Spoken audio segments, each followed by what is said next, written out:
si Raha Kulambo.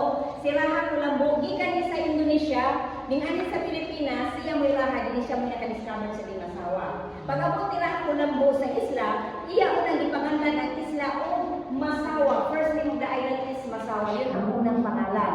O, sa binata pa yung Raha. Pero pagdating ng panahon na nag-asawa siya ng 5, yun ang dahilan na naging Limasawa Island. Yun.